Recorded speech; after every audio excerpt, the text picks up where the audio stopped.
Σεβαστοί πατέρες, κυρίες και κύριοι, καλησπέρα σας. Το όρος των κελίων της Βυζαντινής και μεταβυζαντινής περίοδου φιλοξένησε ακμάζουσα μοναστική κοινότητα από τον 9ο μέχρι και τον 15ο αιώνα. Αποτυπώματα αυτής της ακμής στην επαρχία Αγιάς είναι τα θρησκευτικά και κοσμικά μνημεία και οι οικισμοί που βρίσκονται σπαρμένα στις νοτιοανατολικές υπόρειες του Κισάβου. Ασκηταριά, ναοί, μονές, μετόχια, ναΐδρια, λείψανα οικισμών, γεφύρια, βρύσες αποτελούν ανίποτη κληρονομιά για τον τόπο μας. Ενός τόπου που οφείλει να συμβάλλει στη διάσωση, ανάδειξη και προβολή τους. Με στόχο αυτό, η Δημοτική Βιβλιοθήκη Αγιάς και η Νομαρχία Λάρισσας και συνδιοργανωτές στη Μητρόπολη Δημητριάδος και την 7η Εφορία Βυζαντινών Αρχαιοτήτων απευθύναμε πρόσκληση στην κυρία Ελένη Γλίκατζη Αρβελέρ, κορυφαία προσωπικότητα των γραμμάτων παγκοσμίως. Θα συνεχίσω? Θα συνεχίσω. Πρώτη γυναίκα πρίτανης του Πανεπιστημίου της Σορβόνης. Ακούστε, θα δείξει την ηλικία μου τώρα. Δεν θα πούμε χρονολογία και ως γυναίκα πρέπει να το πούμε. Στην 700 χρόνων ιστορία του Πανεπιστημίου, πρίτανης του Πανεπιστημίου της Ευρώπης, διευθύντρια του Κέντρου Ιστορίας και Πολιτισμού του Βυζαντίου και της Χριστιανικής Αρχαιολογίας, πρόεδρος του Πανεπιστημίου της Ευρώπης, του Ευρωπαϊκού Πολιτιστικού Κέντρου Δελφών, επίτιμος διδάκτορας του Πανεπιστημίου του Λονδίνου, Βελιγραδίου, Νέας Υόρκης, Καναδά, Λίμας, Χάρβαρτ, Χάιφας και ουκ στην αριθμός τελικά. Η κυρία Γλίκατζη αποδέχτηκε την πρόσκλησή μας και είναι απόψε εδώ. Είναι εξαιρετική η τιμή και η χαρά όλων μας, κυρία Αρβελέρ, να σας ακούσουμε απόψε και ευχαριστούμε με όλη μας την καρδιά που είστε στην Αγιά. Καλώς ήρθατε. Ευχαριστώ πολύ και δεν παρακαλώ να μην αντιστράφετε τους όρους, όπως είπα, γιατί η ευχαρίστηση και η τιμή είναι δική μου. Νομίζω ότι να αρχίσω εγώ. Να καλέσουμε τον κύριο Δήμαρχο και μετά τον κύριο Νομάρχη για ένα χαιρετισμό. Κύριε Δήμαρχε.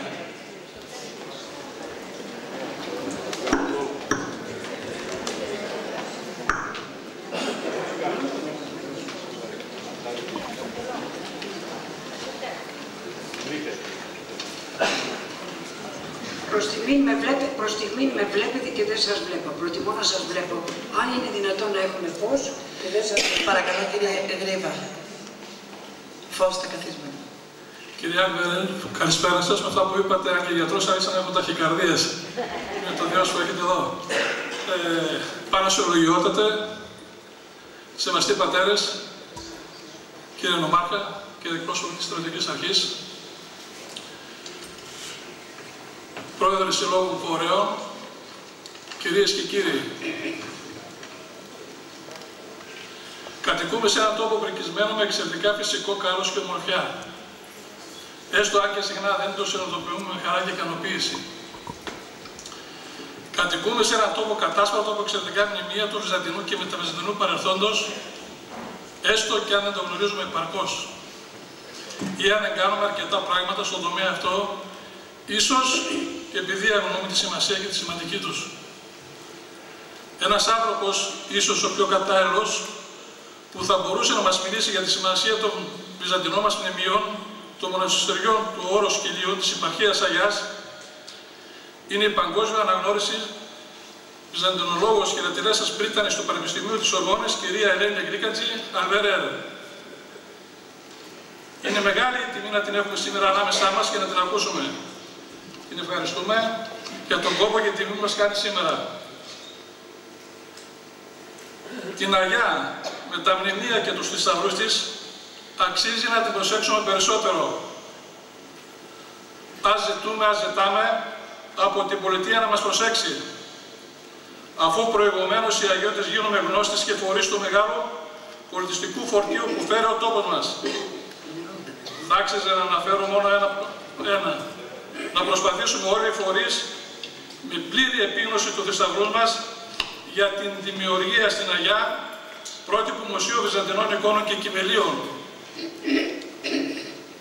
Θερμές ευχαριστίες οφείλουμε στους διοργανωτές αυτής της εκδήλωσης, την Νομαρχιακή Αυτοδιοίκηση, τον Νομάρχη, την Επιτροπή Τουρισμού, του νομού Λάρισσας, τη Δημοτική Βιβλιοθήκη Αγιάς και ιδιαίτερα την Πρόεδρο και Πρόεδρο του Δημοτικού Συμβουλίου, κυρία Σοφία Σοφολόγη. Τέλος, Πώς θα μην ευχαριστήσω και όλους εσάς που είστε απόψε εδώ με την τόση πληθωρική ανταπόκρισή σας στο κάλεσμά μας. Θα κλείσω με την ευχή η ομιλία της υψηλής προσκεκλημένης μας να δημιουργήσει θετικό προβληματισμό και τις αναγκαίες αναταράξεις προς την κατεύθυνση αυτή. Ευχαριστώ πολύ.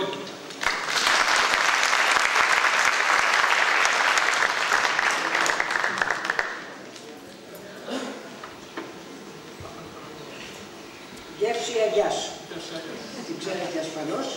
Θα την πάρω εγώ σε λίγο. Μες στα αεροπλάνα.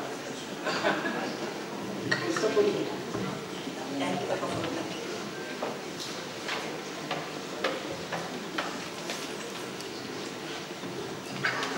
Παρακαλώ τον κύριο Νομάρχη.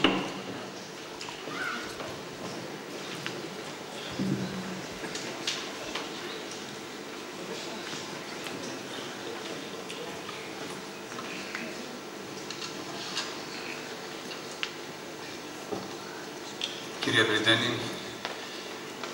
πάνω σε λογιότατε, σεβαστοί πατέρες, κύριε Δήμαρχε και πρώην βουλευτά, αγαπητοί συνάδελφοι στην αυτοδιοίκηση, επίσημοι άλλοι προσκεκλημένοι, κυρίες και κύριοι, επιθυμώ να κάνω μια παρατήρηση. Διαμαρτυρήθηκε η κυρία Πρίτανης για τα χειροκροτήματα. Όπως ξέρετε, οι Έλληνες χειροκρότησαν πάρα πολύ αυτόν τον καιρό στην προεκλογική περίοδο και είχαν κουραστεί. Άρα τα χειροκροτήματα αυτά είναι από καρδιάς, από ψυχής, χωρίς σκοπιμότητα και θα πρέπει να τα αποδεχτείτε. Επιθυμώ να ευχαριστήσω από καρδιάς την κυρία Πρίτανη, την κυρία Ελένη Γλίκα Τζιαρβελέρ για την μεγάλη τιμή που επιφύλαξε στο νομό μας να έλθει εδώ, στη φιλόξενη πόλη της Αγιάς, να μας μεταφέρει την άβρα της προσωπικότητάς της. Θεωρώ πλέον κοινότητα να αναφερθώ στο έργο της σημερινής υψηλής προσκεκλημένης. Είναι διεθνές γνωστό, είναι πρωτοποριακό, πολυδιαβασμένο, είναι σημείο αναφοράς στον κλάδο της βυζαντινολογίας και όχι μόνο.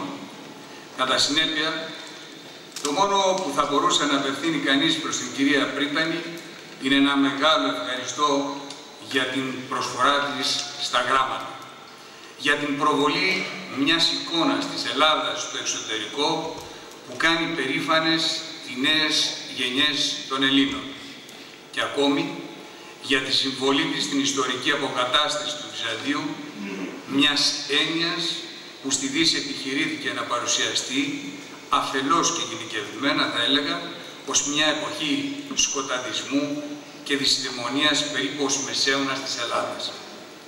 Το Βυζάντιο, παρά την πιο πάνω άδικη και αντιεπιστημονική διεκτική θεώρηση που η ίδια η Δύση καλλιέργησε για να κολακέψει τον εαυτό της και να αποθήσει τους Έλληνες στη σφαίρα του σχηματιστικού, παρά τις όποιες δήθεν προοδευτικές απόψεις που υιοθετήθηκαν και μερικοί εγχώροι κύκλοι περί ενός αποκλειστικά θεοκρατικού καθεστώτος, είναι αναπόσπαστο και πολύτιμο κομμάτι της ιστορίας μας.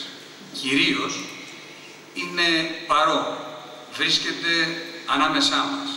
Μας το θυμίζουν η γραπτή και προφορική παράδοση που μας κληροδότησε. Μας το θυμίζουν τα μνημεία που βρίσκονται διάσπαρτα σε όλη τη χώρα. Μνημεία θρησκευτικά, οχυρωματικά έργα, ψηφιδωτά, εικονογραφίες, υποδομές, μνημεία με τα οποία συμβιώνουμε και τα οποία κάθε τόσο αποκαλύπτει η αρχαιολογική σκαπάνη. Μνημεία που παρά το πέρασμα των αιώνων διασώζονται και τα οποία μαρτυρούν έναν πολιτισμό ανώτερο και μια τέχνη ξεχωριστή, πρωτότυπη και μοναδική. Στο νομό Λάρισσας, η βυζαντινή μνημιακή κληρονομιά, όπως είναι και αυτή του όρους των Κελίων, για την οποία και η σημερινή μας εκδήλωση είναι μεγάλη, αποτυπώνει δε και την κεντρική θέση και τη σημασία που είχε η Θεσσαλία μέσα στο βυζαντινό κράτος. Η Θεσσαλία, παρά τις διαρκείς επιδρομές Σλάβων, Βουλγάρων, Γότων, Φράγκων, Τούρκων και άλλων, διατήρησε το ελληνοβυζαντινό και ορθόδοξο χαρακτήρα της, στοιχείο που αποδεικνύει την βαθιά ελληνική συνείδηση του λαού της. Η ιστορία αυτή, η ιστορία της Θεσσαλίας των Βυζαντινών χρόνων, έχει ακόμη πολύ δρόμο να διανύσει και αποτελεί μια πρόκληση για τους νέους βυζαντινολόγους. Υπ' αυτή την έννοια, η συμβολή της κυρίας Πρίτενη στη σημερινή εκδήλωση είναι ιδιαιτέρως σημαντική. Κυρίες και κύριοι, χρέος των τοπικών κοινωνιών είναι και να μαθαίνουν και να μελετούν και να αναδεικνύουν ποικιλότροπα την ιστορία τους. Χρέος δικός μας, των πολιτικών και των θρησκευτικών αρχών του τόπου, είναι να ενθαρρύνουμε, να ενδυναμώνουμε κάθε πρωτοβουλία και δράση προς την κατεύθυνση αυτή. Ως Νομαρχία Λάρισσας, σας διαβεβαιώνω ότι καταβάλουμε κάθε δυνατή προσπάθεια ανάδειξης, προβολής και μελέτης της ιστορίας και της παράδοσής μας. Τελευταία, για αυτό το συγκεκριμένο θέμα, έγινε μια πρόταση. Αύριο κατατίθενται τις καταγραφές όλων των βυζαντινών μνημείων στο νομό μας, με ιδιαίτερη ψηφιακή καταγραφή στον Κίσαβο, η οποία περιμένουμε ότι θα εγκριθεί, και εδώ είχαμε την συνεργασία πέρα από την αναπτυξιακή εταιρεία και τους δήμους της περιοχής και της αρχαιολογικής υπηρεσίας, η προσταμένη της οποίας βρίσκεται σήμερα μαζί μας. Θέλω κλείνοντας να ευχαριστήσω και πάλι θερμά την σημερινή ομιλήτρια, την κυρία Πρίτενη, καθώς και όλους όσους εργάστηκαν για την επιτυχία αυτής της εκδήλωσης, αλλά και όλους όσους εργάζονται για να διασώσουν και να στηρίξουν την προσπάθεια που γίνεται για τη διατήρηση των μνημείων, αλλά και για την παραγωγή σύγχρονων πολιτισμού. Σας ευχαριστώ πάρα πολύ.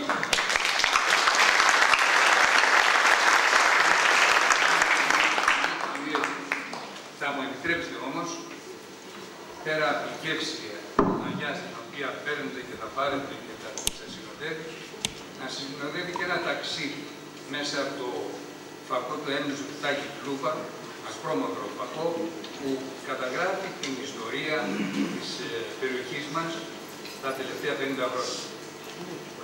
Καλή διαμονή, καλό ταξίδι και να έχετε πάντα τις καλύτερες ελπίδες με αναμνήσεις από την περιοχή και σας περιμένουμε το συντομότερο, χωρίς ψήφο, με το χαμόγελό σας.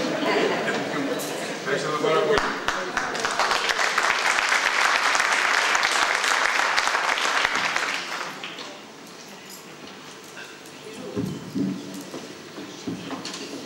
Πριν αρχίσετε, νομίζουμε ότι πρέπει να πούμε κι εμείς ότι έχουμε έναν δικό μας τούλπα στην Αγιά και το λεύκομα που προσφέραμε στην κυρία Αρβελέρ είναι ακριβώς η δημιουργία των Νίκο και Γιάννη Γουριώτη.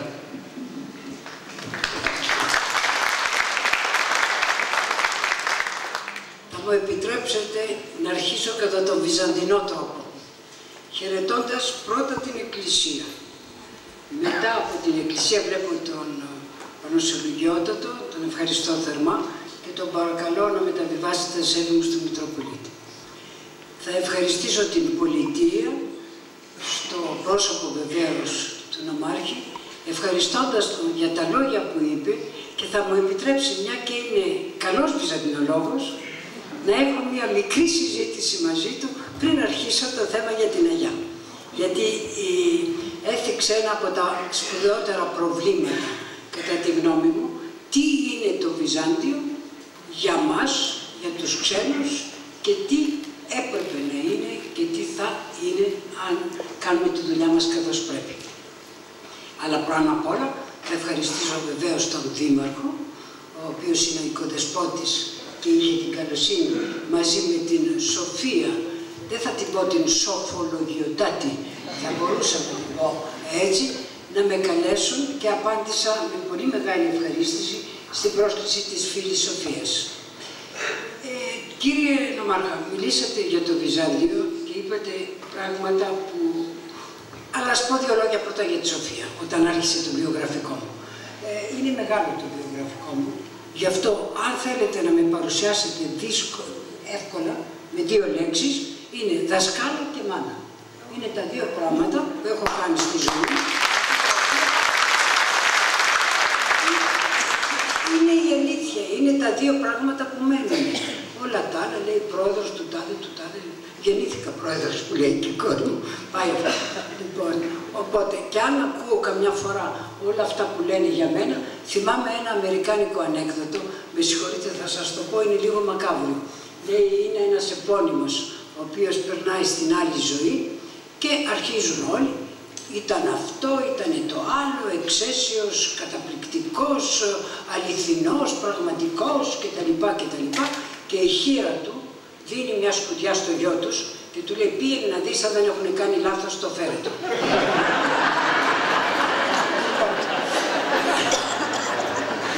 Να μην αρχίσει τέτοιο είδους πράγματα, θα είναι μακριά. Λοιπόν, κύριε Νομάρχα, μιλήσατε ώρα για το Βυζάντιο λέγοντας ότι η Δύση το θεώρησε σκοταδιστικό. Αν ήταν μόνο η Δύση θα ήταν καλά. Λυπούμε να πω ότι οι πρώτοι που θεώρησαν σκοταδιστικό το Βυζάντιο είναι οι Έλληνες. Γιατί οι Έλληνες είναι ο μόνος βαλκανικός λαός ο οποίος δεν απελευθέρωσε την κοιτίδα του γένους. Ποια είναι η κοιτίδα του γένους? Τι είναι το γένος των νεοελλήνων σήμερα?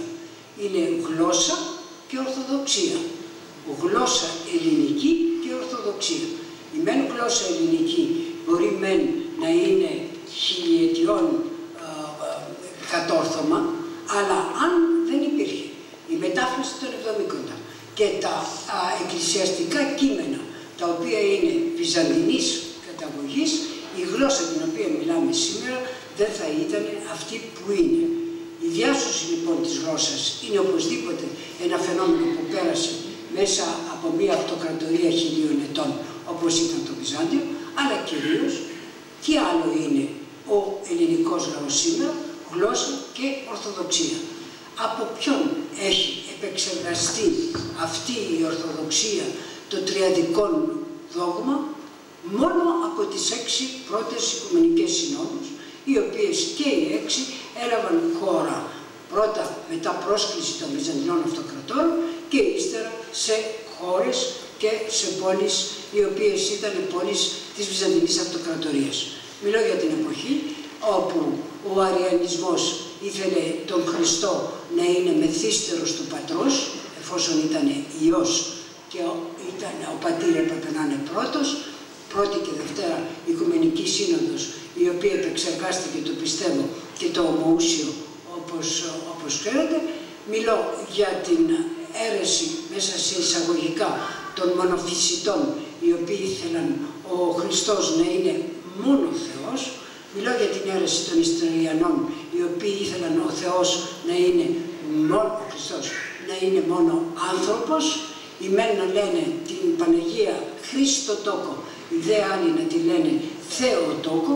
Μιλώ για την εποχή όπου έπρεπε ο Πάπας της Ρώμης, ο οποίος τότε δεν είναι τίποτε άλλο παρά ένας μακρινός διαιτητής των πραγμάτων που γίνονται στο Βυζάντιο, έπρεπε ο Πάπας της Ρώμης στην Οικουμενική Σύνοδο της Χαλκιδόνας του 451 να δηλώσει ότι ο Χριστός λέει Θεός και άνθρωπος το αυτό και κατά τον ίδιο λόγο, για να φτάσουμε στην επεξεργασία της Ορθοδοξίας όπως την γνωρίζουμε σήμερα. Όλα αυτά τα ουσιώδη έγιναν κατά τη Βυζαντινή λεγόμενη αυτοκρατορία και εποχή. 1000 χρόνια αντίστασης εναντίον βαρβάρων, εναντίον ξένων, αλλογλώσσων, αιρετικών και αλλοφύλων, όπως λένε άλλωστε και τα κείμενα τα εκκλησιαστικά. Αν είχαμε για ύμνο κάποιον που να είναι ένας ύμνος, αν θέλετε, ιστορικής υφής, θα έπρεπε ο ύμνος της Ελλάδος να είναι το Τυπερμάχο. Γιατί αυτό ακριβώς είναι η διάσωση, αν θέλετε, του γένους, δίνει τη διάσωση του γένους. Αλλά όπως οι Έλληνες δεν ελευθέρωσαν την κοιτίδα του γένους, δηλαδή την Κωνσταντινούπολη, και κάνανε το 1830, θα μου επιτρέψετε να πω, ένα λασποχώρι πρωτεύουσα. Γιατί τότε η Αθήνα δεν ήταν παρά ένα πόλισμα 8.000 σπιτιών, εκ των οποίων δεν ξέρω πόσα ήταν χωρίς στέγη. Έπρεπε όμως ψυχαναλυτικά, εφόσον δεν μπορούσαμε να μιλήσουμε για πόλη, για αυτοκρατορία, για ρωμιοσύνη, έπρεπε ψυχαναλυτικά να βρούμε μια άλλη δόξα και θεωρήσαμε τον εαυτό μας απόγονο του Περικλή. Απόγονο του Περικλή. Με ένα μεγάλο ερωτηματικό, γιατί μια και είμαι στη Θεσσαλία, θα το πω, Βλάχοι, Σαρακατσαναίοι, Αλβανοί, Σλάβοι κτλ. Περάσανε Φράγκοι, περάσανε από παντού στην Ελλάδα και όπως γράφει ο Ελίτης, αλλά αυτό δεν το λέμε πουθενά, η χώρα μου ένα ψηφιδωτό με πολλές αποχρώσεις, φραγκική, αλβανική, βλαχική, τουρκική κτλ. Που αν βαλθείς, λέει, και τις ξύσεις, πηγαίνεις φυλακή. Λοιπόν, αυτό να το προσέξουμε, το λέω απλά για να θυμίσω ότι δεν έχει σημασία το από πού έρχεσαι, αλλά σημασία έχει το πού πας. Και ότι η Ελλάδα πνεύμα και όχι αίμα. Γιατί αν αρχίσουμε την βιολογική εξέταση των πραγμάτων, θα φτάσουμε πολύ μακριά και δεν θα σας σκανδαλίσω λέγοντας ότι φοβάμαι ίσως ότι η βιολογική εξέταση θα δώσει πολύ περισσότερα ελληνικά πράγματα από την άλλη ακτή του Αιγαίου από αυτήν. Και επιμένω, αυτό δεν έχει καμία σημασία. Εκείνο που έχει σημασία είναι το τι είσαι σήμερα, το τι θέλεις, το τι μιλάς, γιατί αυτή η γλώσσα, η οποία είναι η γλώσσα της επεξεργασίας του χριστιανισμού, μην ξεχνάτε ότι όλος ο χριστιανικός κώδικας, 27 βιβλία κτλ. Ευαγγέλια, πλην του κατά Ματθαίου, το οποίο γράφτηκε αραμαϊκά, αλλά πολύ γρήγορα και αυτό μεταφράστηκε επίσης στα ελληνικά, επιστολές, αποκάλυψη του Ιωάννου κτλ. Οι πράξεις των Αποστόλων, όλος ο κώδικας ο χριστιανικός είναι γραμμένος στα ελληνικά. Και αν σκεφτείτε ότι οι πρώτες λιχνίες, οι 7 λιχνίες της Αποκάλυψης δεν είναι τίποτε άλλο παρά οι 7 μεγάλες πόλεις του χριστιανισμού της εποχής, του λίγοντος δηλαδή 1ου αιώνα μετά Χριστόν. Η Αποκάλυψη γράφτηκε το 91 γύρω και μετά αμέσως μιλά για αυτές τις 7 πόλεις. Τα 7 αυτά κέντρα, οι 7 λιχνίες της Αποκάλυψης δεν είναι τίποτε άλλο παρά πόλεις μικρασιατικές. Να σας τις θυμίσω: Σμύρνη, Έφεσος, Σάρδης, Πέργαμος, Λαοδίκια, Θιάτυρα, Φιλαδέλφια, λείπει καμία? Θιάτυρα και Θιάτυρα. Τι είπατε? Το είπα, Πέργαμος. Να αρχίζω. Σμύρνη, να αρχίσω γεωγραφικά. Πέργαμος, Σμύρνη, Έφεσος, Σάρδης, Λαοδίκια, Φιλαδέλφια, Θιάτυρα. Έτσι, 7. Εντάξει. Λοιπόν, αυτές οι 7 πόλεις είναι 7 πόλεις της Μικρασίας, είναι οι πρώτες εστίες του χριστιανισμού, ήδη του χριστιανισμού του 1ου αιώνα μετά Χριστόν, γιατί τότε γράφεται ακριβώς η Αποκάλυψη. Και βεβαίως καταλαβαίνετε γιατί, όταν ο Κωνσταντίνος ο Μεγάλος θέλησε να αντιμετωπίσει τους εχθρούς της αυτοκρατορίας, της Ρωμαϊκής αυτοκρατορίας, οι οποίοι ήταν τότε οι Πέρσες, οι Σασανίδες, δηλαδή στα ανατολικά σύνορα, και οι διάφοροι βάρβαροι εισαγωγικά που κατέβαιναν από τα βόρεια ανατολικά της Ευρώπης, μιλώ για Φράγκους, Αλανούς, Γότους, Βυσιγότους, Γέντες, Ρούλους, Βανδύλους κτλ. Έπρεπε να βρει ένα κέντρο το οποίο θα χτιστεί για να μπορεί να αντιμετωπίσει στρατιωτικό, να αντιμετωπίσει αυτούς τους εχθρούς. Για πρώτο κέντρο, ο Μέγας Κωνσταντίνος θέλησε να χτίσει την πόλη του στην Τρία, στο Ήλιο, στο παλιό δηλαδή, στην παλιά Τρία. Γιατί έτσι λένε οι μύθοι των 2 μεγάλων λαών και πολιτισμών της εποχής, δηλαδή των Ρωμαίων και των Ελλήνων, θα συμφιλιώνονταν. Δηλαδή, η Τρία ήταν το κατόρθωμα βεβαίως στο ελληνικό, το κατόρθωμα των Αχαιών, του Αχιλλέα, του Οδυσσέα κτλ. Ενώ η Ρώμη χτίστηκε από τον Ενία, ο οποίος Ενίας δεν ήταν άλλο από τον γιο του Πριάμου, ο οποίος ακριβώς πήρε τον Πρίαμο τον Τρόα, τον μετέφερε και μετά ο Ενίας από την Καρχιδόνα φτάνει στη Ρώμη και χτίζει τη Ρώμη. Οπότε το ήλιο, η Τρία, αντιπροσώπευε μία βάση, αν θέλετε, εθνική, το βάζω σε εισαγωγικά, και για τους δύο μεγάλους πολιτισμούς της εποχής. Δεν την έκτισε την πόλη του στην Τρία ο Κωνσταντίνος, γιατί λέει οι ναύαρχοί του είπαν ότι το λιμάνι της δεν προσφέρεται για την συγκέντρωση μεγάλων στόλων. Διατείνομαι ότι οι ναύαρχοι ήταν ήδη χριστιανοί και ότι δεν θέλαν να χτιστεί η καινούργια πόλη, η οποία θα ήταν χριστιανική. Γιατί θα ήταν χριστιανική? Γιατί έπρεπε να κινητοποιηθούν όλοι οι λαοί της Ανατολής, οι οποίοι ήδη ήταν χριστιανομαθημένοι, όπως σας είπα με την Αποκάλυψη, έπρεπε να κινητοποιηθούν εναντίον των Περσών και εναντίον βεβαίως των Βαρβάρων που κατέβαιναν από τα βορειοανατολικά σύνορα. Και τότε λέει ο Κωνσταντίνος, διαλέγει, κάποια στιγμή είπε να το κάνει στη Θεσσαλονίκη, την πόλη του. Γιατί η Θεσσαλονίκη είχε ήδη ανάκτορα, είχε ήδη υποδομή η οποία θα μπορούσε να δεχτεί μια αυτοκρατορική καινούρια πόλη. Αλλά η Θεσσαλονίκη δεν προσφερόταν για την αντίσταση εναντίον των Περσών, οι οποίοι στον δρόμο τους θα ήταν πολύ μακριά από τη Θεσσαλονίκη. Και τότε λέει ο Κωνσταντίνος αποφάσισε να χτίσει την πόλη του στο Σκούταρι, στη Χαλκιδόνα, δηλαδή απέναντι από την σημερινή Κωνσταντινούπολη. Γιατί ο εχθρός ακριβώς έφτανε, ο μεγάλος εχθρός τότε ήταν οι Πέρσες και οι δρόμοι που οδηγούσαν από το Σκούταρι, από τη Χαλκιδόνα προς την Περσία πιο εύκολα. Τότε όμως λέει, άγγελος Κυρίου έπαιρνε τις πέτρες που οι εργοδηγοί και οι εργάτες είχαν απειθώσει στο Σκούταρι, στη Χαλκιδόνα, και τις μετέφερε στην απέναντι ακτή. Τι σημαίνει αυτό? Σημαίνει ότι η επιλογή της Κωνσταντινούπολης, της πόλης, ήταν επιλογή θεϊκή. Αυτή λοιπόν την θεϊκή επιλογή της Κωνσταντινούπολης, ο Κωνσταντίνος κάνει όχι πρωτεύουσα, όπως λέμε στα παιδιά, αλλά απλώς δεύτερη Ρώμη.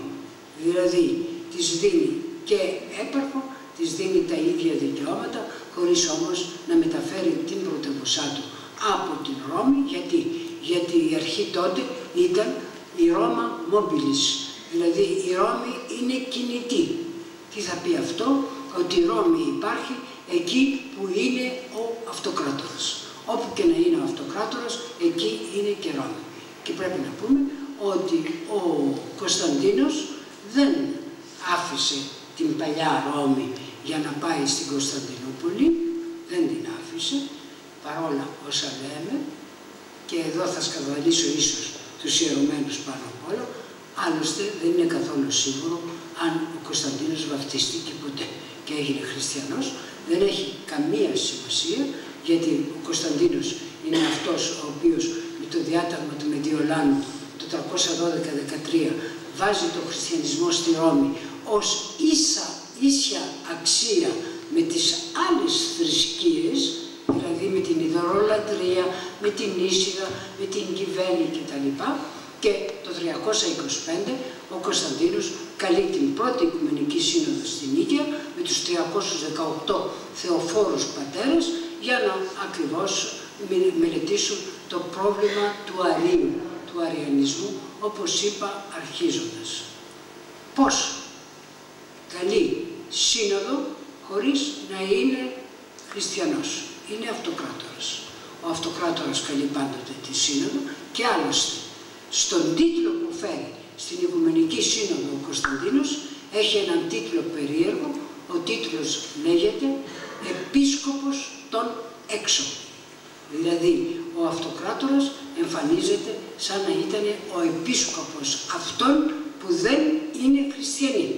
Γιατί εκείνη την εποχή οι χριστιανοί είναι ακόμα μία μειοψηφία μέσα στην αυτοκρατορία.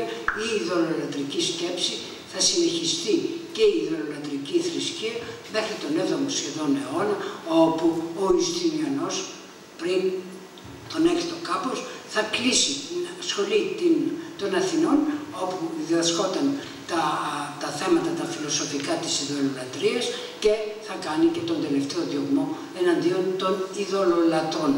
Τότε λέει οι χριστιανοί, δεν θα σας πω τι έγινε με το Γαβρά τώρα και με την Ακρόπολη, τότε οι χριστιανοί μετά από το Θεοδόσιο άρχισαν και κατέστραφαν τα διάφορα μνημεία, τα ειδωλολατρικά. Οπότε αυτό το Βυζάντιο, κύριε Νομάρχα, αυτό το Βυζάντιο δεν το λέμε στα παιδιά. Δεν το λέμε στα παιδιά. Στα παιδιά λέμε απλώς ότι το Βυζάντιο είναι το θρησκευτικό Βυζάντιο. Το μόνο που δεν είναι. Το Βυζάντιο είναι το αυτοκρατορικό πρώτα Βυζάντιο και μετά το θρησκευτικό Βυζάντιο. Δεν μπορούμε να πούμε ότι το ένα είναι χωρίς το άλλο. Και αυτή ακριβώς η διαιώνιση του σκοταδιστικού Βυζαντίου, το οποίο αρχίζει από τη Δύση. Δεν θα σας μιλήσω για την Αγιά όμως, αν πάω έτσι. Τα ξέρετε τις Αγιάς. Ίσως να πω αυτά που δεν ξέρετε. Ναι, τέλος πάντων, να συνεχίσω όμως, γιατί είναι σοβαρό. Ο Νομάρχης φταίει, δεν φταίω εγώ. Ο Νομάρχης φταίει.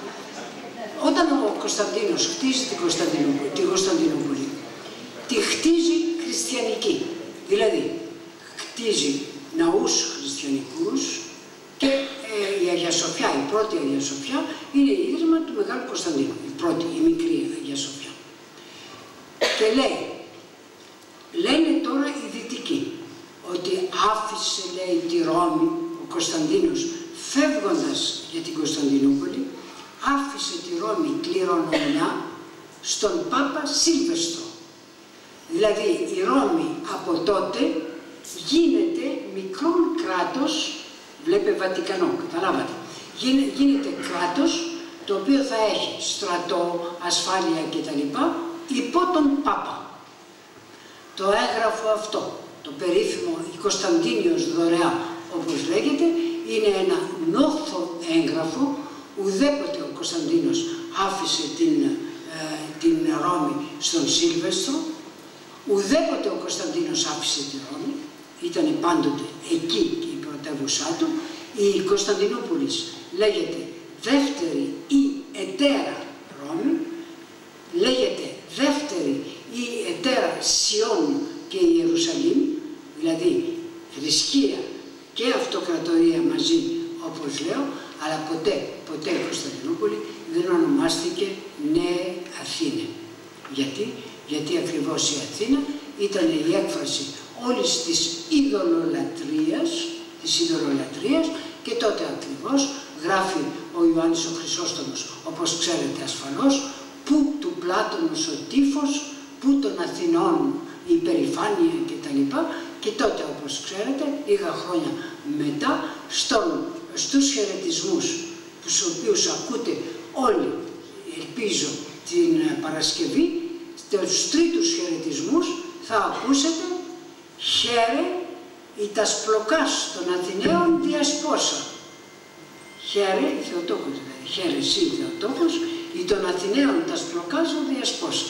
Δηλαδή των αρχαίων Αθηναίων τασπλοκάς, δεν είναι η διαπλοκή μόνο τώρα, για να μην γελάσουμε, των Αθηναίων τασπλοκάς διασπόσα.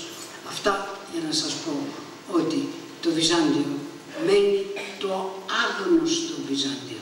Και ακόμα οι Έλληνες, όντας προσιλωμένοι στο αρχαίο, αν θέλετε, κατόρθωμα, έχουν περάσει τα 1000 χρόνια της αυτοκρατορίας λίγο βιαστικά, για να μην πω χωρίς καμία γνώση των πραγμάτων. Τόσο που οι Δυτικοί, πολύ λογικά αυτοί πια, να βρουν τον καιρό να πούνε Βυζάντιο. Τι είναι το Βυζάντιο? Το Βυζάντιο δεν υπήρξε ποτέ. Ουδέποτε το Βυζάντιο ονομάστηκε Βυζάντιο. Είναι μία λέξη που βρήκαμε εμείς, σύγχρονοι, ουδέποτε οι Βυζαντινοί ονόμασαν τον εαυτό τους Βυζαντινό. Μόνο υπό την γραφίδα των κάποιων διανοουμένων του 11ου αιώνα, όπως παραδείγματος χάρη του Ψελού, του Μιχαήλ Ψελού, μόνο τότε το Βυζάντιο αναφέρεται και οι Βυζαντινοί ως τι? Ως Κωνσταντινοπολίτες. Όταν στα βυζαντινά κείμενα, αυτά που λέμε σήμερα βυζαντινά, βρίσκεται τη λέξη Βυζάντιος, σημαίνει μόνο Κωνσταντινοπολίτης και τίποτε άλλο. Η αυτοκρατορία λέγεται Ρωμανία και Ρώμη, εξού και το ποντιγακό τραγούδι η Ρωμανία κι αν πέρασε αντί και φέρει κι άλλο, έτσι το ξέρετε όλοι. Λοιπόν, ουδέποτε ονομάστηκε Βυζάντιο, Βυζαντινοί μόνο οι Κωνσταντινοπολίτες και αυτό υπό τη γραφίδα μερικών διανοουμένων. Γιατί το λέγαμε Βυζάντιο και γιατί το λέμε Βυζάντιο? Γιατί τα βυζαντινά κείμενα άρχισαν να μελετούνται και να δημοσιεύονται από μία ομάδα παπάδων καθολικών, οι οποίοι λεγόντουσαν ένα τάγμα καθολικό, τους Βολαντίστ. Οι Βολαντιστές ήταν αυτοί οι οποίοι δημοσίευσαν άλλωστε και τα αρχαία κείμενα. Όταν λοιπόν φτάσανε μετά, αν θέλετε, από Ξενοφόντες και μετά από Καίσαρες Ιούλιους κτλ. Φτάσανε στα κείμενα όπως είναι ο Προκόπιος, όπως είναι ο Αταλιάτης, η Ανακομνηνή, ο Ζωναράς, ο Κεντρινός, ο Παχημέρης, ο Χωνιάτης κτλ. Φτάσανε σε αυτά τα κείμενα. Λένε αυτά δεν αφορούν πια στην αρχαία Ελλάδα. Πώς θα τα πούμε? Ποια είναι η εποχή? Δεν μπορούμε να πούμε Ρώμη, γιατί η Ρώμη είναι η δική μας Ρώμη, η καθολική Ρώμη. Και τούτη εδώ είναι η σχισματική, είναι η ορθόδοξη του σχίσματος. Οπότε δεν έχουν δικαίωμα στο ευγενές όνομα Ρωμαίοι, το οποίο ήταν το μόνο όνομα που ονόμαζε τους Βυζαντινούς τότε. Κάποιος από όλους λέει να τους πούμε Βασίλειο της Κωνσταντινούπολης. Όχι, γιατί το 1204 όταν οι Φράγκοι κατέλαβαν την Κωνσταντινούπολη, ίδρυσαν το Βασίλειο της Κωνσταντινούπολης στο λατινικό. Οπότε αν πούμε Βασίλειο Κωνσταντινούπολης, είναι το Βασίλειο το δικό μας. Δεν θα το πούμε λοιπόν Βασίλειο Κωνσταντινούπολης. Και κάποιος, ο Βόλφο τέλος πάντων, ένας από τους Βολαντίστ, λέει, ρε παιδιά, αυτή η Κωνσταντινούπολη χτίστηκε στα ερείπια μιας πόλεως μεγαλικής, η οποία ήταν η πόλη του Βίζαντος. Του Βυζάντιου. Άρα να τους πούμε Βυζάντιο. Αυτό το δεχτήκανε όλοι. Και έτσι δημοσιεύθηκε η πρώτη ιστορία Βυζαντίνα στο Παρίσι, τους καθολικούς. Έτσι η πρώτη έδρα του κόσμου, την οποία άλλωστε έχω εγώ τώρα στη συνέχεια της Σορβόνης, η πρώτη έδρα για τα Βυζαντινά, ονομάστηκε Ιστορία της του Βυζαντινού πολιτισμού, πρώτη έδρα στον κόσμο. Ενώ οι μη καθολικοί, δηλαδή οι προτεστάντες οι διαμαρτυρόμενοι, ονόμαζαν ακόμα μέχρι προχτές, θα σας πω, το Βυζάντιο Late Roman Empire, δηλαδή ύστερη Ρωμαϊκή Αυτοκρατορία. Οι δε Γερμανοί Spät Römisch, δηλαδή η στάτη Ρωμαϊκή και αυτή Ανατολική Αυτοκρατορία. Γιατί ξαφνικά Βυζάντιο? Γιατί ως και εμείς οι βλάκες, με επιτρέπετε να το πω έτσι, αφήσαμε έξω όλη τη μεγαλοσύνη της Ρωμιοσύνης και κάναμε έδρα στο Πανεπιστήμιο Αθηνών, έδρα Βυζαντινής Ιστορίας και όχι έδρα του μεσαιωνικού ελληνικού ή της μεσαιωνικής αυτοκρατορίας του ελληνισμού ή της ρωμαϊκής μεσαιωνικής αυτοκρατορίας, το οποίο ήταν ακριβώς το Βυζάντιο. Και έτσι βρεθήκαμε να λέμε όλοι Βυζάντιο και ακολουθήσαμε βέβαια και όλα τα αυτά που λένε για το Βυζάντιο οι ξένοι, ότι το μόνο που τους ενδιέφερε ήταν επειδή ακριβώς κανείς δεν πήρε από τους ξένους μέρος στις περίφημες διαδικασίες και διαμάχες για την χριστολογική έρηδα, δηλαδή για το τι είναι ο Χριστός, είπανε αυτοί δεν ενδιαφερόντουσαν οι Βυζαντινοί παρά για το σεξ των αγγέλων. Όπως ξέρετε είναι η μεγάλη, και για το αν θέλετε να πείτε για βυζαντινισμό, είναι ένας σκοταδισμός, είναι ένας λόγιοτατισμός, όχι σοφιολογιοτατισμός, λόγιοτατισμός, είναι πράγματα τα οποία δεν καταλαβαίνει κανείς και καλά θα κάνουμε να τα περάσουμε γρήγορα. Αυτά τα πήραμε κι εμείς. Θα μου επιτρέψετε να πω ότι ένας από τα πιο γνωστά ονόματα των διανοουμένων σήμερα, μιλώ για τον Κορνήλιο Καστοριάδη. Ο Κορνήλιος Καστοριάδης, ο οποίος ήταν ο καλύτερος γνώστης που έχουμε της αρχαίας φιλοσοφίας, όχι κατά τα πρότυπα λίγο τα παραδοσιακά, όπως είναι παραδείγματος χάρη ο Κωνσταντίνος Δεσποτόπουλος, ο οποίος είναι και αυτός από τους καλύτερους γνώστες, αλλά ήταν από τους πιο μοντέρνους, αν θέλετε, στοχαστές. Έπρεπε να σκοτωθώ με τον Κορνήλιο τον Καστοριάδη, να του πω να πάψεις να μιλάς για Βυζάντιο, εφόσον δεν έχεις διαβάσει ποτέ ένα βυζαντινό κείμενο. Και έτσι βρισκόμαστε σε μία, αν θέλετε, σχιζοφρενική παιδεία, σχιζοφρενική, το λέω καθαρά, ότι στέλνουμε τα παιδιά μας στο σχολείο για να μάθουν γλώσσα ελληνική και αντί να αρχίσουν αυτή τη γλώσσα να τη μαθαίνουν, διαβάζοντας, κατεβαίνοντας, δηλαδή, πώς τη λέμε σήμερα, τι γράφει ο Μακρυγιάννης, πώς πάμε πιο κάτω, ποια ήταν τα κείμενα της Τουρκοκρατίας, τον ετωλό, τον κοσμάτων ετωλό κτλ. Και να φτάσουν έτσι να καταλάβουν τα παιδιά Ξενοφόντα και Θουκυδίδη.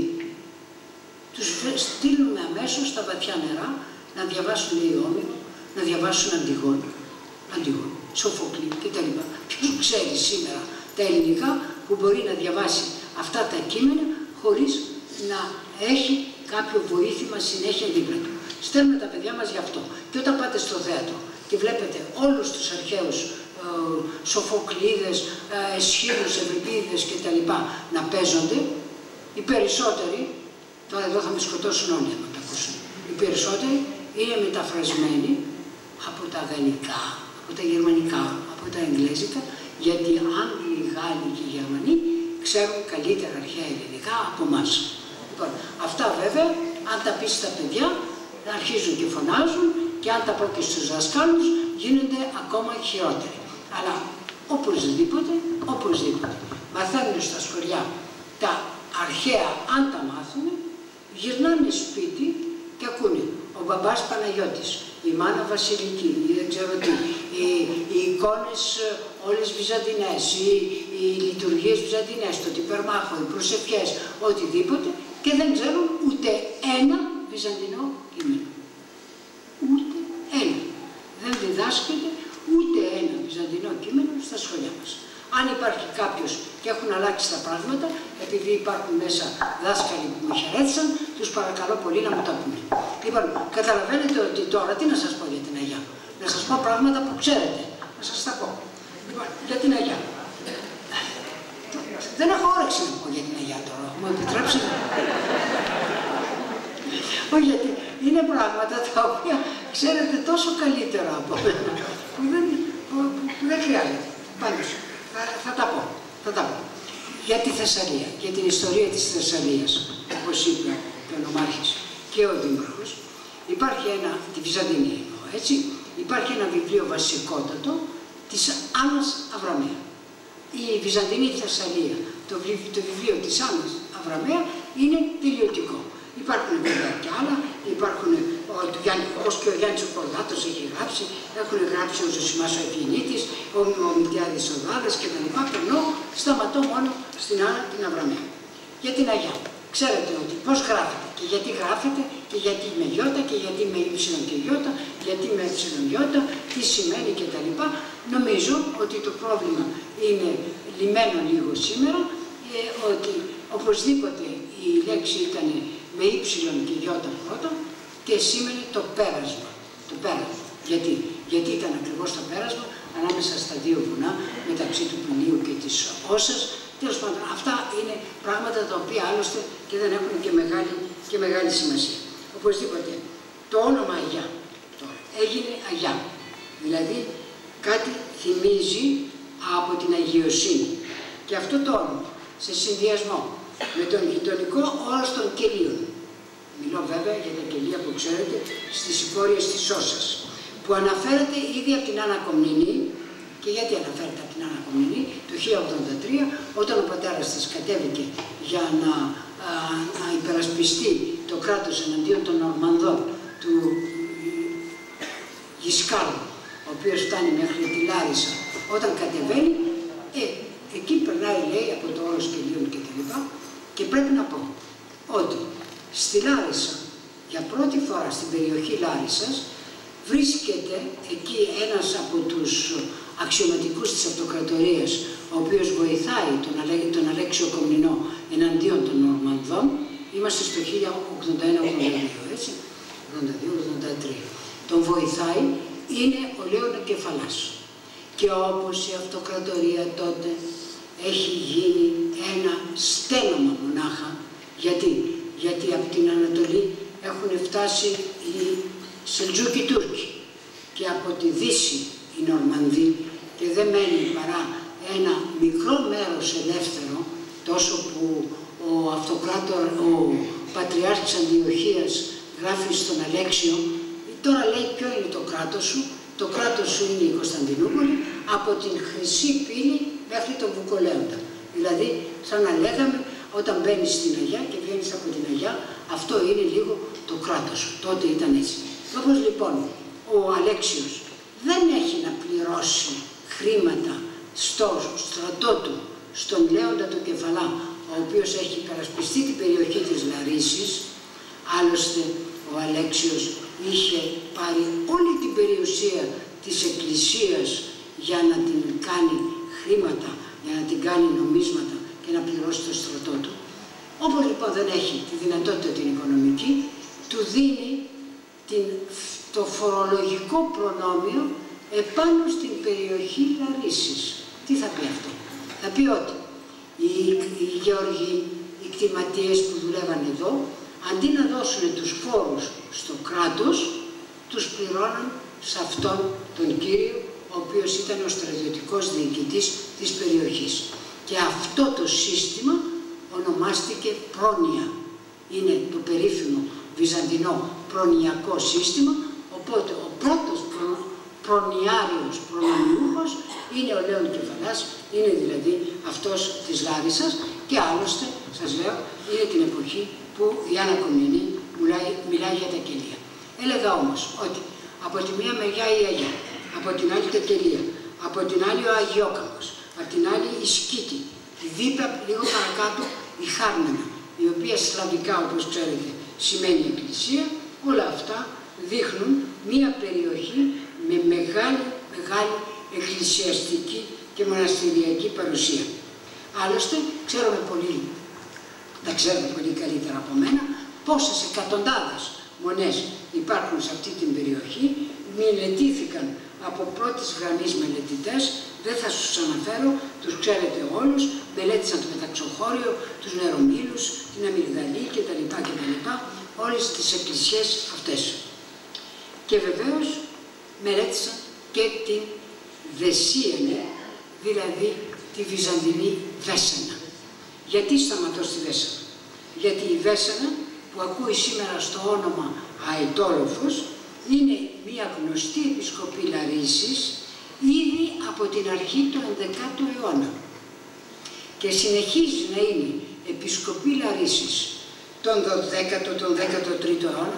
Ο Ψελός μάλιστα γράφει για τη Βέσσενα ότι είναι μια πτωχοτάτη επισκοπή, αλλά είναι επισκοπή, και είναι και επισκοπή στην εποχή της Φραγκοκρατίας, γιατί έχουμε μία επιστολή του Πάπα Ινοκεντίου του Τρίτου, δηλαδή στο 1204, έτσι, ο οποίος γράφει για την επισκοπή Βεσσένης, μαζί με την επισκοπή τη Λατινική τώρα, τη Λατινική, της Δημητριάδας, του Αρχοντοχωρίου και των δύο Αλμυρών.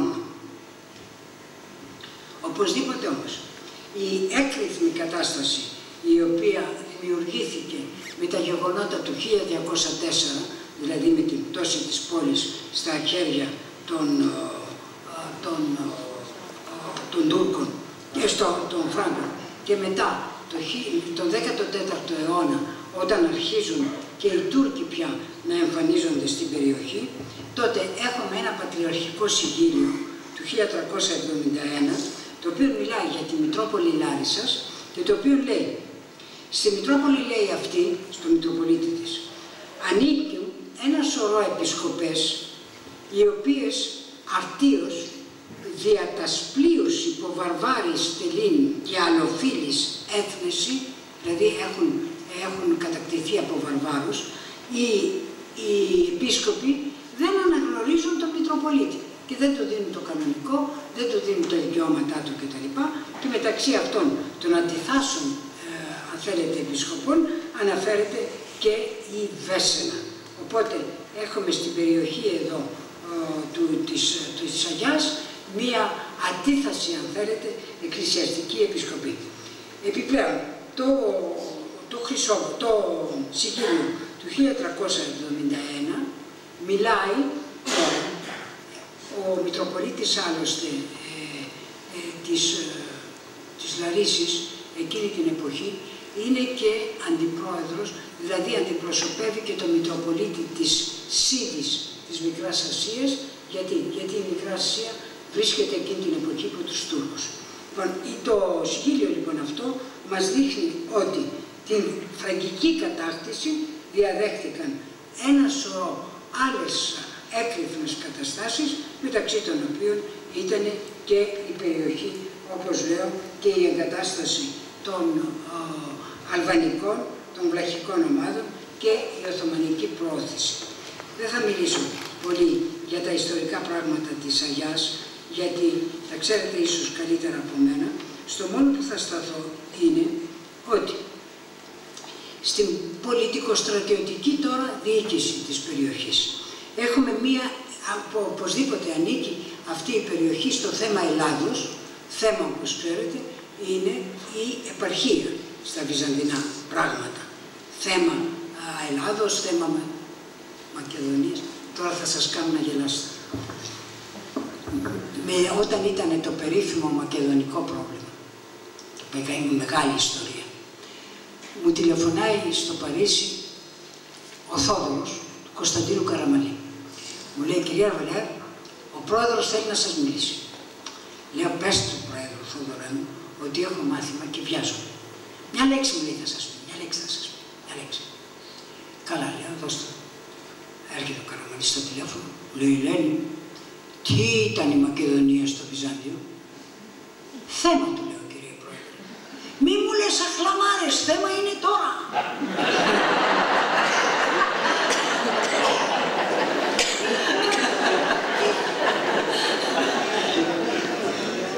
Ακούστε, ξέρετε πολύ καλά την αρχαία ιστορία. Γιατί ο Καραμαλής ήξερε την αρχαία ιστορία σαν και τι. Μια φορά είχε σκοτωθεί με τον Βλάχο, τον Άγγελο. Γιατί ο Βλάχος είχε γράψει μια ιστορία για τον Αλκιβιάδη. Το ξέρετε, το βιβλίο του Βλάχου για τον Αλκιβιάδη. Λοιπόν, ο Βλάχος ήταν υπέρ του Αλκιβιάδη, ο ωραιότερος, ο καλύτερος, κτλ. Ενώ ο Καραμαλής ήταν υπέρ του Νικίου. Λοιπόν, τρώμε μαζί, από τη μία μεριά ο Βλάχος, εγώ στη μέση και από την άλλη ο Καραμαλής. Σκοτώνονται. Ο Νικίας, ο Αλκιβιάδης, ο Νικίας, ο Αλκιβιάδης, κάθονται έτσι και τους λέω, ούτε δικό σου ξάδερφος είναι, ούτε δικό σου. Να τελειώσουμε με αυτή την ιστορία. Λοιπόν, με το θέμα είδα και το έπαθα. Του λέω τώρα κύριε πρόεδρε, ναι, μου λέει κάτι έχω ακούσει κτλ. Οπότε περάσαμε. Λοιπόν, για να έρθω στην Αγιά τώρα, ήταν μέρος του θέματος Ελλάδος, το οποίο είχε ως πρωτεύουσα τη Λάρισα, αλλά έχουμε μία επιγραφή ακριβώς, η οποία αναφέρει, σας την αναφέρω, πρωτοσπαθάριος Ευστάθιος, ως έλαχεν Άγιν γέαν τίντε Βεσένης, ο οποίος ακριβώς και έχει βρεθεί η επιγραφή στη Δεσίανη, οπότε καταλαβαίνετε, Δεσίανη είναι ακριβώς η ίδια λέξη. Λοιπόν, ο Σπαθάριος, ο πρωτοσπαθάριος, είναι μεγάλος αξιωματούχος στρατιωτικός Βυζαντινός και πρέπει οι Βεσσέανοι, δηλαδή η δική σας περιοχή, περιοχή εδώ να ήταν οπωσδήποτε μία στρατιωτική τούρμα, δηλαδή μία υποδιοίκηση του θέματος της Ελλάδος. Το όνομα άλλωστε Βεσσέανη το βρίσκομαι και μετά στα έγγραφα των Σταυροφόρων. Ήδη το 1198, όταν ο Αλέξιος Τρίτος ο Άγγελος κάνει το περίφημο Χρυσόβουλο υπέρ των Βενετών, αναφέρει όλα τα μέρη της αυτοκρατορίας όπου οι Βενετοί έχουν ελεύθερη πρόσβαση, δεν πληρώνουν δηλαδή φόρους. Και μεταξύ αυτών μιλάει και για την Βέσσενα, δηλαδή την οποία ονομάζει επίσκεψη ονόματος Βεσσίνης. Επίσκεψη. Τι σημαίνει επίσκεψη? Ο όρος επίσκεψη στα Βυζαντινά σημαίνει κτήμα αυτοκρατορικό. Μόνο αυτοκρατορικό κτήμα. Άρα, εδώ, παρακολουθήστε τώρα τη σκέψη μου, μετά από τον Λέοντα Κεφαλά, ο οποίος είχε την φορολογική ατέλεια, αν θέλετε, της περιοχής, την φορολογική αυτή ατέλεια την παίρνει ο θρόνος. Και πώς την παίρνει? Γιατί στο έγγραφο της διανομής της αυτοκρατορίας μεταξύ των Σταυροφόρων, γιατί όταν οι Σταυροφόροι πήραν το 1204 την Κωνσταντινούπολη, μοιράσανε και την αυτοκρατορία και κάναν το περίφημο έγγραφο, το οποίο λέγεται Παρτίτσιο Ρωμανίε, δηλαδή η διαμονή της Ρωμανίας. Ρωμανίας δηλαδή του Βυζαντίου, όπως σας έλεγα. Λοιπόν, στο Παρτίτσιο Ρωμανίε αναφέρεται ρητά Pertinentia Imperatricis, Pertinentia λατινικά σημαίνει επίσκεψη, Imperatricis της αυτοκράτηρας. Άρα η Βέσσενα πέρασε από πρόνοια στρατιωτικού, πέρασε σε επίσκεψη αυτοκρατορική της αυτοκράτηρας. Και φαίνεται ότι περνάει και στα χέρια της γυναίκας του Βονιφατίου του Μονφερατικού, αυτού δηλαδή που είχε πάρει τη Θεσσαλονίκη από τους Σταυροφόρους, ώσπου να πεθάνει ο Βονιφάτιος και να πάρει την Βέσσενα πάλι ο αυτοκράτορο Λατίνος της εποχής εκείνης.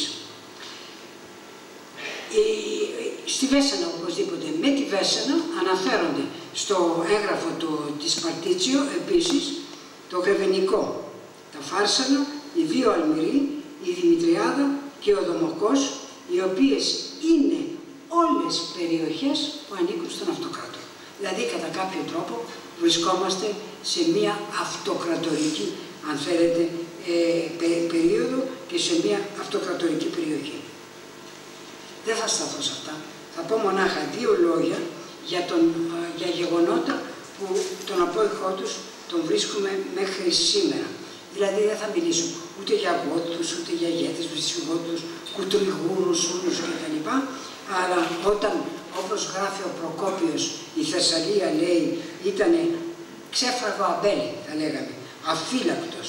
Και τότε λέει ο Ιουστινιανός χτίζει το οικοδομικό του έργο, το χειροματικό, το οποίο βλέπαμε μέχρι σχεδόν σήμερα.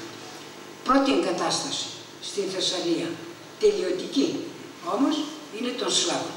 Οι Σλάβοι, Βελγίτες και άλλοι, εγκαθίστανται στη Θεσσαλία ήδη τον 7ο αιώνα και ξέρουμε ότι ασχολούνται επίσης και με τα αυτοκρατορικά πράγματα, γιατί ο Ακάμηρος παίρνει μέρος σε δυναστικές διαμάχες, ο Ακάμηρος είναι ο αρχηγός τους.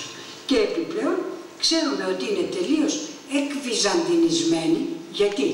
Γιατί όταν οι Σλάβοι της Μακεδονίας τώρα πολιορκούν τη Θεσσαλονίκη το 799, όχι, λάθος λέω, στο 677, όταν πολιορκούν τη Θεσσαλονίκη, τότε οι Σλάβοι του Παγασιτικού, δηλαδή της περιοχής εδώ, γιατί είναι ολόκληρη η περιοχή, στέλνουν, λέει, τα σιτηρά τους στους Θεσσαλονικιούς. Άρα είναι εναντίον των Σλάβων που πολιορκούν την Θεσσαλονίκη. Η οργάνωση των Σλάβων είναι τελείως ειδική, δημιουργούν ομάδες αυτόνομες, οι οποίες έχουν έναν αρχηγό υπό τη Βυζαντινή διοίκηση. Η Βυζαντινή διοίκηση εκείνο που προσπαθεί είναι ένα, να τους εξελληνίσει, προσέξτε, ο όρος σημαίνει μόνο να μάθουν ελληνικά. Δεν σημαίνει να γίνουν Έλληνες. Εξελληνίζω κάποιον σημαίνει μόνο μαθαίνω ελληνικά. Και ελληνισμός σημαίνει μόνο να μιλάς ελληνικά. Αυτά είναι τα ψηλά γράμματα που λέμε, αλλά δεν πειράζει. Λοιπόν, να τους εξελληνίσει, να τους εκχριστιανίσει, έτσι, και να τους βάλει στην θεματική διοίκηση, δηλαδή να τους εκβυζαντινήσει, όπως τα λέγαμε σήμερα. Λοιπόν, αυτό έχει γίνει και οι ομάδες αυτές των Σλάβων λέγονται σκλαβινίες ή αρχοντίες. Η αρχοντία και έχουμε στην περιοχή, όπως ξέρετε, μία από τις αρχοντία, η οποία είναι γνωστή, είναι η αρχοντία του Σμοκόβου, η οποία ανήκει και αυτή στη Λάρισα. Αλλά η περιοχή κυρίως είναι γνωστή, αν θέλετε, ως βλαχική περιοχή. Γιατί οι βλάχοι της Λάρισσας, τους ξέρουμε από το στρατηγικό του και καυμένο και τα λοιπά, όπου έχουν επαναστατήσει μαζί με τους Βουλγάρους, οι οποίοι Βούλγαροι πηγαίνουν έρχονται, όπως ξέρετε, στην περιοχή, γιατί η περιοχή είναι μεθοριακή βουλγαρική περιοχή. Οι βλάχοι της Ελλάδος έχουν ειδικό αρχηγό, των βλάχων της Ελλάδος, ανήκουν μεν στα εξκούβητα, δηλαδή στην διοίκηση τη θεματική, αλλά οπωσδήποτε η συμμετοχή τους, αν θέλετε, στα βυζαντινά πράγματα δεν είναι πάντοτε η καλύτερη για την Κωνσταντινούπολη. Έχουμε ένα σωρό επιδρομές βουλγαρικές στην περιοχή, πρώτα από τον Σιμεώνα, του τέλους του 9ου αιώνα, ύστερα οι επιτυχίες, όπως ξέρετε, του Σαμουήλ, ο οποίος Σαμουήλ όταν φτάνει λίγο αργότερα, δηλαδή στο 978-983, ο Σαμουήλ φτάνει στη Λάρισα και παίρνει ως και το λείψανο, το Άγιο Λείψανο του Αγίου Αχιλλείου και τον μεταφέρει στην Πρέσπα. Η καθοριστική όμως ήττα του Σαμουήλ, δηλαδή στο 1014 στο Κλειδείο, από τον Βασίλειο II τον Βουλγαροκτόνο, κάπως ελευθέρωσε την περιοχή από την απειλή τη βουλγαρική, μολονότι ουδέποτε οι βλαχικοί πολιτισμοί, οι πληθυσμοί εδώ, έγιναν, αν θέλετε, τελείως βυζαντινοί ως προς την υπακοή τους. Γιατί όπως σας είπα, αυτοί οι βλάχοι, οι οποίοι έχουν ένα νομαδικό βίο, ο Κεκαυμένος λέει ότι οι βλάχοι της περιοχής Λαρίσης, Τρικάλων κτλ. Είναι γύρω από τον πλήρη ποταμό, οι βλάχοι αυτοί, αναφέρω τον Κεκαυμένο, στους ψυχρούς και υψηλούς τόπους ξεκαλοκυριάζουν από το μήνα Απρίλιο ως τον μήνα Σεπτέμβριο. Και αυτοί οι υψηλοί τόποι είναι οι τόποι της όμορης Βουλγαρίας. Δηλαδή, τότε ακόμη οι βλάχοι όταν έχουν φτάσει τα βουλγαρικά σύνορα, αν μπορούμε να τα πούμε έτσι, τα βουλγαροσλαβικά σύνορα είναι σχεδόν στον τόπο σας. Αυτό βεβαίως ως την νίκη, όπως σας είπα, του Βουλγαροκτόνου. Ποιοι είναι οι πληθυσμοί που βρίσκουμε λοιπόν εδώ? Βλάχοι, Σαρακατσανέοι, δεν είναι ακόμα Σαρακατσανέοι, δεν τους λένε έτσι, δεν τους ξέρουμε, βλάχοι και Σλάβοι και βεβαίως οι Εβραίοι της Θεσσαλίας.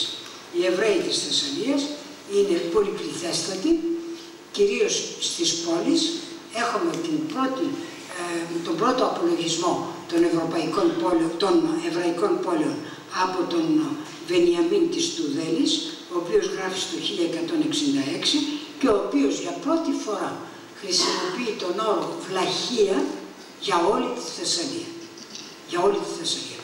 Όπως ξέρετε, ο όρος βλαχία μετά θα μείνει για τη Θεσσαλία, ακόμα και στον Χωνιάτη βρίσκουμε την έννοια της μεγάλης και της μικρής βλαχίας. Όλα αυτά όμως θα αλλάξουν λίγο, γιατί υπάρχει μια ειρηνική, αν θέλετε, διαβίωση μεταξύ αυτών των πληθυσμών, θα αλλάξουν με την εγκατάσταση των αλβανικών στίφων. Τα αλβανικά στίφη κατεβαίνουν πολύ γρήγορα στην Θεσσαλία και ήδη το 1295 ο Γαβριλόπουλος, ο οποίος είναι ένας αυτόνομος δυνάστης της περιοχής, γράφει το έγγραφό του που στέλνει για το φανάρι της περιοχής του Φαναρίου, λέει «Ορκίζομαι να μην αυξήσω ούτε εγώ, ούτε η διάδοχή μου τον αριθμό των Αλβανών. πλέον αυτών οι οποίοι έχουν ήδη Χρυσόβουλο πρόσταγμα βασιλικών. Πράγμα που σημαίνει ότι τους είχαν εγκαταστήσει τους Αλβανούς στην περιοχή ήδη οι αυτοκράτορες πριν από το 1204. Και άλλωστε ξέρουμε ότι τα αλβανικά στίφη κατεβαίνουν συνέχεια. Η πάγια λοιπόν αυτή η εγκατάσταση των Αλβανών είναι γνωστή στα Χρυσόβουλα του 1336. Ο Ανδρώνικος ο Τρίτος μιλάει ακριβώς για Βλάχους, Βουλγάρους, Αλβανίτες εγκατεστημένους στην περιοχή, οι οποίοι ψηλό μόνο ονόματι αναγνωρίζουν, λέει, την Κωνσταντινούπολη. Πολλά από τα τοπονύμια τα οποία αναφέρονται στο Χρυσόβουλο του Ανδρονίκου του Τρίτου, είμαστε δηλαδή στον λίγοντα σχεδόν 14ο αιώνα, είναι βλαχικής προέλευσης. Υπάρχει μάλιστα και ένα, το οποίο είναι πολύ περίεργο, λέγεται η Βλαχοκατούνα της Πρακτίκτους. Πράγμα που σημαίνει ότι η πρώτη λατινική, αν θέλετε, γλώσσα ήταν λατινική. Η Θεσσαλία οπωσδήποτε και οι περιοχές της γνωρίζουν αυτονομιστικά κινήματα αμέσως μετά από την εγκατάσταση, αν θέλετε, όλων αυτών των πληθυσμών. Σας μίλησα για τον Γαβριλόπουλο, υπάρχουν και άλλοι. Η γεωγραφική άλλωστε θέση της Αγιάς προς τη Λάρισα και στον παράδρομο που ενώνει τη Βόρεια Ελλάδα με τη Θεσσαλονίκη, τα κατωτικά μέρη επίσης, αλλά και με τα κατωτικά μέρη, δηλαδή με την Ελλάδα και την Πελοπόννησο, εξηγεί όλες τις επιθέσεις που δέχεται από ποικίλους εχθρούς. Αμέσως τώρα, μετά από τις εγκαταστάσεις των φίλων που είπα, κυρίως από τους Τούρκους. Οι Τούρκοι κατεβαίνουν για να πάνε προς το Μιστρά, περνάνε από εδώ. Έχει ήδη καταστραφεί η περιοχή, αυτό να το πω στα γρήγορα, από Καταλάνους, έχει καταστραφεί από Αλβανούς, έχει δεχτεί τα Πάτινα, τόσο ώστε ο Μαρίνος Σανούδος να γράφει κάπου ότι, ο Μαρίνος Σανούδος, είμαστε πάλι στο 14ο αιώνα, να γράφει ότι στην περιοχή αυτή δεν υπάρχουν στην Καστρίτσα παρά 4 χωριά χριστιανών. Όλα τα άλλα είναι χωριά τα οποία έχουν σχεδόν τουρκοποιηθεί. Και τα 4 αυτά χωριά είναι, σας τα λέω, η Αγιά, η Δεσίενη, το Βαθύρεμα και το Καστρί. Αυτά είναι κατά τον Μανούδο, τον Σανούδο, τον Ιταλό, αν θέλετε, ο οποίος γράφει τον 14ο αιώνα. Λοιπόν, τα τουρκικά στρατεύματα χρησιμοποιούν την περιοχή αυτή για να φτάσουν στο Μοριά.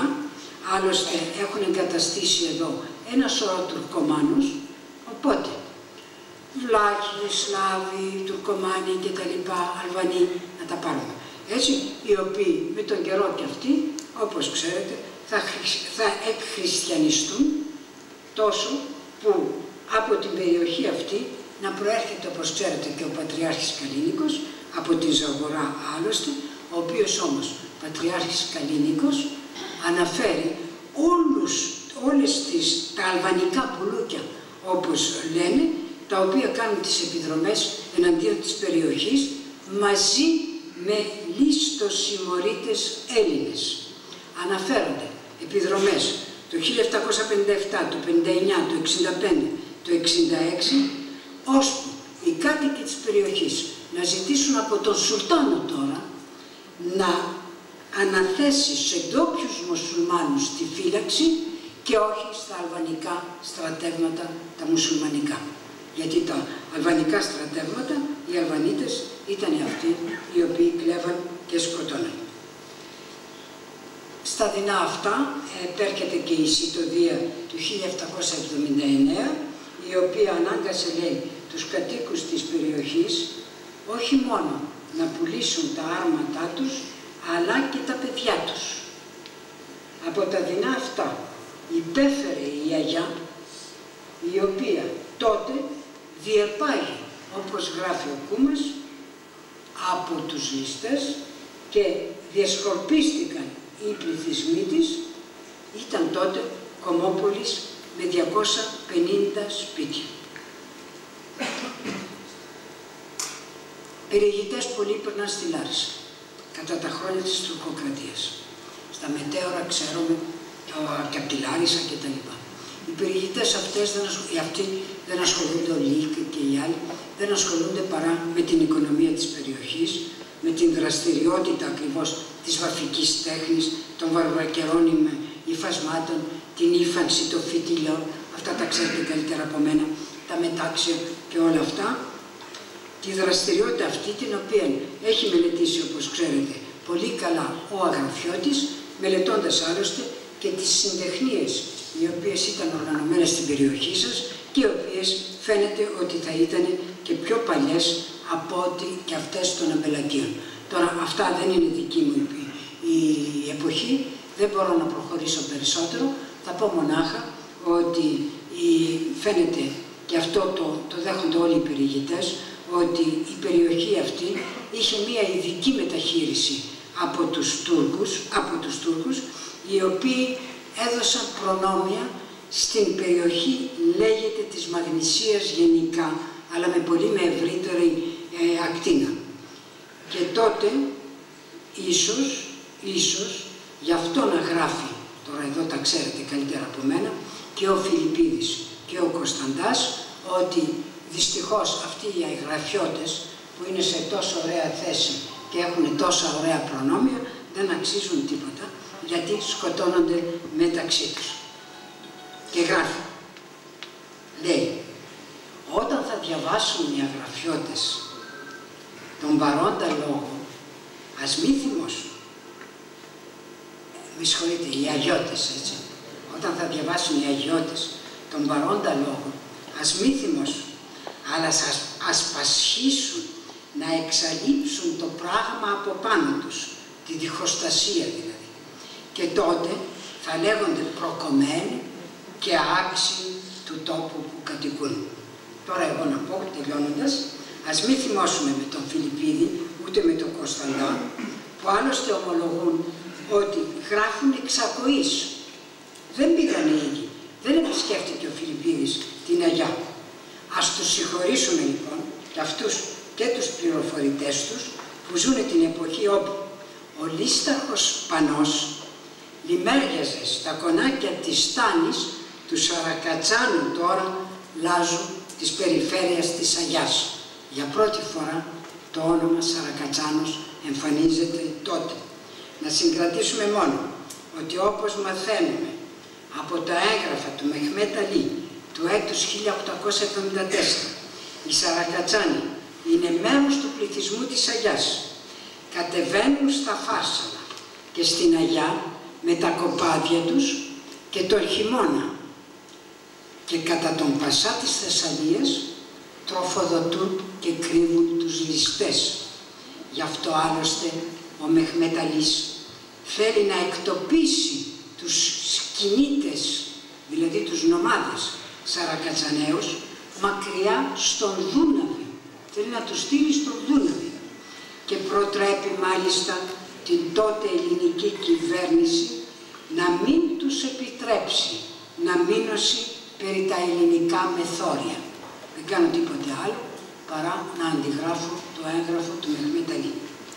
Μεθοριακή λοιπόν η περιοχή Αγιά ανέπτυξε κατά τον 19ο αιώνα τις αρχές το ακριτικό πνεύμα και στέριωσε το εθνικό φρόνημα χωρίς χάρη στα πολυπληθεία ασκητήρια και μοναστήρια που κοσμούν ως σήμερα την Ορθοδοξία και την ελληνοσύνη της αγιώνυμης αυτής χώρας. Ευχαριστώ.